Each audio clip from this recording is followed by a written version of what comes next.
Hello champions, कैसे आप सभी लोग? आई होप आप सभी अच्छे होंगे। यहां पर मैं एमाइंस चैप्टर के बारे में बता देता हूं, क्या इंपॉर्टेंट है और क्या आ सकता है, किसके आने की प्रोबेबिलिटी भैया बहुत ज्यादा हो रखी है। तो ध्यान से सुन लीजिए।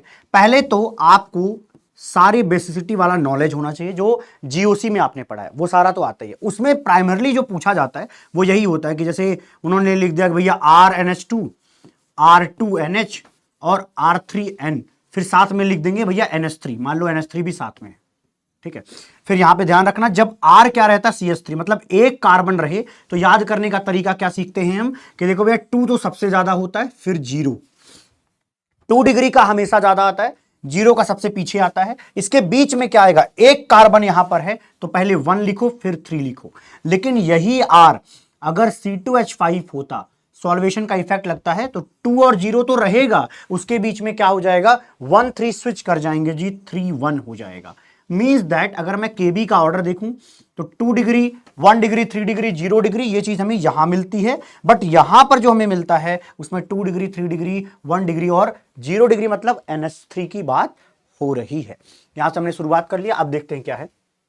हाँ, कुछ रिएक्शंस है। एक तो गोमबर्ग रिएक्शन बहुत पूछा जाता है। देखो आप जो पढ़ रहे हो वो तो पढ़ा है, अच्छी बात है, इसको बस भूलना नहीं है जी, है ना। ये गोमबर्ग रिएक्शन ना, आप गलती क्या कर बैठते हैं, कपलिंग रिएक्शन से कंफ्यूजन में आ जाते हैं, फिर इनमें आप कपलिंग करवा देते हैं। ध्यान रखना, जब तक बेंजीन पर कोई सब्स्टिट्यूशन नहीं है, जैसे OH NH3 या सब्स्टिट्यूटेड नाइट्रोजन नहीं है, तब तक ये आपस में कभी भी एक दूसरे से कनेक्ट नहीं हो सकते।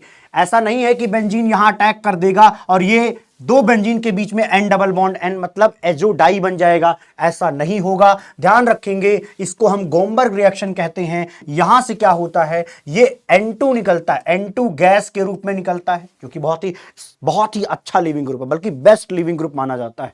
तो ये निकलता है, फिर ये दोनों आपस में जुड़ते हैं, मतलब एक तरीके से डाइफेनाइल बनता है। दो बेंजीन आप इस तरीके से एक दूसरे के साथ कनेक्ट करते हैं, दिस इज गोमबर्ग रिएक्शन। बट अगर इन्हीं में मैं क्या करूं, इस बेंजीन को यहां NH2 ग्रुप लगा दूं, तो होता क्या है, क्योंकि एक भाई साहब आ गए जो इनको मोटिवेट कर रहे हैं इस तरीके की रिएक्शन करने के लिए। देखना, ये एज ए इलेक्ट्रोफाइल काम करता है। इलेक्ट्रोफाइल यहां पर पैरा पोजीशन के H+ को हटाकर उसकी जगह लेने आता है, तो ये भाई साहब ऐसे अटैक कराते हैं और ये दोनों इलेक्ट्रॉन उठकर नाइट्रोजन के ऊपर आ जाते हैं, ये आपस में कनेक्ट होते हैं। दूसरी बात याद क्या करनी होती है कि एनिलीन में आपको एसिडिक फेज रखना है, एसिडिक सॉल्यूशन रखना है, ठीक है, माइल्ड एसिडिक रखना है, ठीक है। तो ये आपस में रिएक्शन करते हैं और ये आपस में जब कनेक्ट होंगे तो फाइनल जो प्रोडक्ट बनेगा उसमें आपको ये दिखाई देगा कि यहां पर एनिलीन था, एनिलीन के पैरा पोजीशन का हाइड्रोजन हटाकर N डबल बॉन्ड N और यहां पर बेंजीन लग जाता है।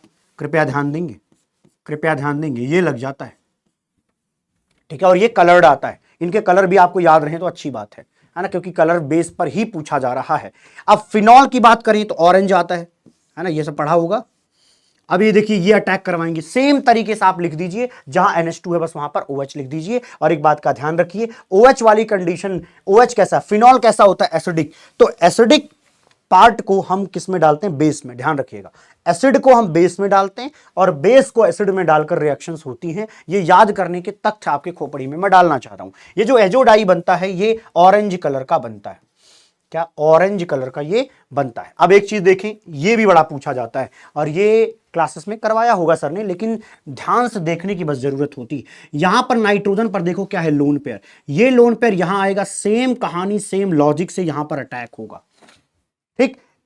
यहां पर कुछ और फर्क नहीं पड़ेगा। कई बच्चे कंफ्यूजन में आ जाते हैं कि अब रिएक्शन कैसे कराएं, तो भैया जी यहां क्या करना है, ये एज ए इलेक्ट्रोफाइल जाएगा, यहां हाइड्रोजन हटाएगा और ये आपस में कंबाइंड हो जाएंगे जैसे ये थे। समझ गए जी? ओके, तो ध्यान रखना, ये जो बनता है वो एज ए इंडिकेटर काम करता है, ठीक है। अगली बात देखते हैं जो और ध्यान रखने वाली है, क्या है, हाँ, ये है भैया नेफ्थलीन, अल्फा नेफ्थॉल, ये है नेफ्थलीन, ठीक है। ये क्या बोला जाता है भैया, बीटा नेफ्थॉल हो गया। अल्फा पोजीशन ये होता है, देखो यहां से गिनते हैं, पॉइंट से अल्फा ये है, बीटा ये है, इधर से गिनते हैं, देखो यहां से अगला अल्फा, बीटा, बीटा पर OH, तो इसको कहते हैं बीटा नेफ्थॉल। इसकी रिएक्शन जब इनके साथ कराते हैं तो यहां पर समझें कि ये क्या होगा, अल्फा पोजीशन पर सबसे ज्यादा इलेक्ट्रॉन की डेंसिटी होती है। सिंपल शब्दों में आप कहोगे तो यहां से आप इलेक्ट्रॉन भेजोगे तो यहां नेगेटिव चार्ज मिल जाएगा, इसके हिसाब से ये क्या मिल रहा है, ऑर्थो, ठीक है। अभी फिलहाल ऐसा समझ लीजिए, नहीं तो इलेक्ट्रोफाइल को पूरा बना करके चेक करना पड़ेगा ये सारी बातें, ठीक है। तो आपको क्या करना है, यहां पर ये लगाना है और यहां जो है देखें क्या होगा, N डबल बॉन्ड N, ठीक है। ये N डबल बॉन्ड, ये वाला नाइट्रोजन जो है ये कनेक्ट होता है इधर से और यहां पर क्या आ जाएगा, pH मतलब बेंजीन, ठीक है जी। ये भी ध्यान रखें कृपया, ओके। अगली, अच्छा एक चीज और बतानी थी, अभी क्या हो रहा है कि इंटरनल रिएक्शन खूब पूछ रहा है, खूब इंटरनल रिएक्शन पूछता है। अब उस इंटरनल रिएक्शंस में दिक्कत ना हो इसलिए बस आपको एक बार थोड़ा सा सावधान करना चाहूंगा, ठीक है। अब देखना, यहां पर OH लगा है और यहां पर NH2 लगा है, यहां पर NH2 लगा है और वो सामने लिख देते हैं HNO2। क्या लिख देंगे, HNO2। आपसे कहेंगे कि बताइए क्या बनेगा, क्या बनेगा, पहले कहेंगे HNO2, फिर कहेंगे दूसरे वाले पार्ट में कि हमने थोड़ा सा बेस लिया हुआ है, ठीक है, पहला। फिर इसके बाद जब ये रिएक्शन हो जाए तो स्लाइटली बेसिक कर दीजिए, स्लाइटली बेसिक, ये बहुत ज्यादा pH को कंट्रोल करके रखना पड़ता है। फिर होता क्या, HNO2 से यहां पर क्या बन जाएगा, N2+, यहां क्या बन जाएगा, N2+। तो मैं इधर ही सिखा दे रहा हूं क्योंकि कोई नोट्स थोड़ी ना बनाना है आपको अब। तो देखिए यहां पर बन जाएगा N2+। अब आपको पता है, सॉरी N2+ का प्लस इधर आएगा ना जी, नाइट्रोजन जब 4 बॉन्ड बनाएगा तभी तो प्लस आएगा, इस पर थोड़ी ना आ जाएगा जी। अब समझें, अब हमने सीखा क्या हुआ है, कुछ याद आ रहा है, अरे कुछ याद आ रहा है कि इंटरनल रिएक्शन पॉसिबल है क्या। इसी चीज को मैं ओपन करके लिख दे रहा हूं, यहां, यहां और यहां। तो होगा क्या, यहां से लोन पेयर चलेगा इधर, ये होगा इधर, इसके पैरा, या सीधा समझो OH के पैरा पोजीशन का जो हाइड्रोजन है वो हटेगा और ये भाई साहब यहां कनेक्ट होंगे, दोनों इलेक्ट्रॉन यहां आ जाएंगे।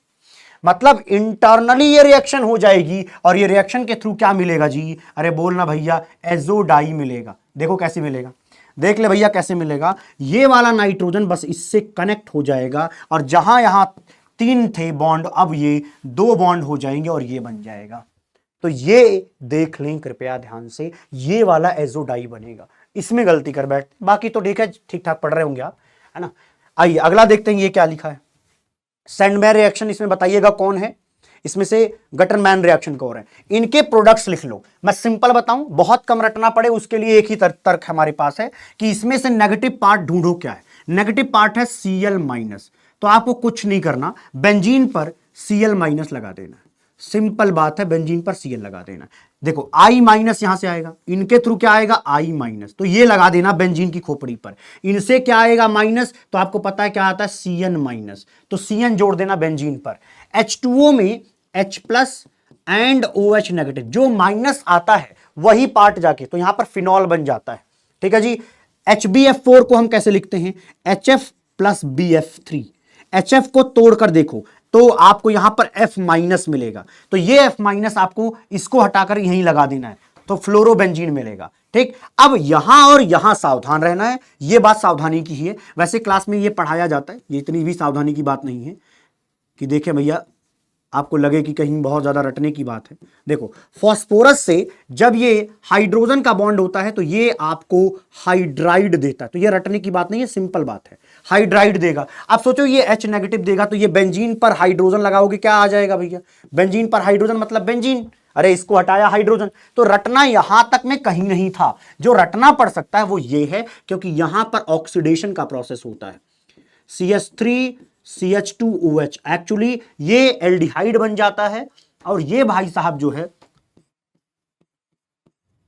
बस बेंजीन बन जाते हैं, इतनी बात ध्यान रखनी, ये एल्डिहाइड बन जाएगा, इसके बाद ये एल्डिहाइड, तो मतलब CH3C डबल बॉन्ड OH, तो ये एल्डिहाइड बन जाता है, ठीक है। और इसका रिडक्शन कराते हैं तो यहां पर हाइड्रोजन लगा देते हैं, इतनी सी छोटी सी बात याद रखनी पड़ेगी बस ये।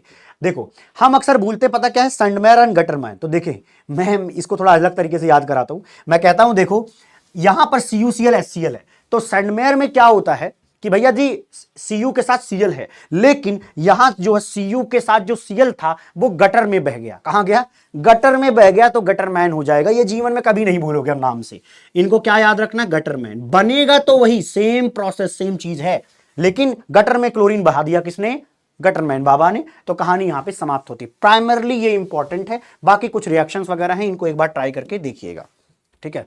कर पाइएगा तो अच्छी बात है, नहीं तो ये सारी रिएक्शंस लेकर के मैं 20 तारीख को आ रहा हूं, मतलब कल ही शायद ये वीडियो अपलोड होने वाली है, मैं आज 19 तारीख को रिकॉर्ड कर रहा हूं, तो अगर ये कल अपलोड होती, समझ जाइए उसी की शाम को ये सारी रिएक्शन मैं आपको कराने वाला हूं। समझदारी से करिएगा तो ये भी क्वेश्चन बन जाएंगे आपसे, आप जवाब दे सकते हैं। ये फर्स्ट क्वेश्चन था, सेकंड क्वेश्चन का भी जवाब दे सकते हैं। 4 मैं आपके सामने रखूंगा। गैब्रियल थैलेमाइड सिंथेसिस के बारे में आप जानते हैं कि 1 डिग्री एलिफैटिक एमाइंस होना जरूरी है, तभी SN2 प्रोसेस होता है। 1 डिग्री लेकिन एलिफैटिक, ध्यान से देखेंगे तो सब समझ में आ जाएगा। जवाब इसका दूसरे वाले का दीजिएगा, तीसरे वाले का भी दीजिएगा, समझदारी से करिएगा। ये देखिए भैया KOBR का मतलब क्या है, समझ में आ गया होगा कि CO उड़ाना है, NH2 डायरेक्ट यहां पे जोड़ देना है। बाकी मिलते हैं आप सभी को अगली वीडियो में, तब तक के लिए खुश रहिए, प्रसन्न रहिए, आबाद रहिए, जिंदाबाद रहिए।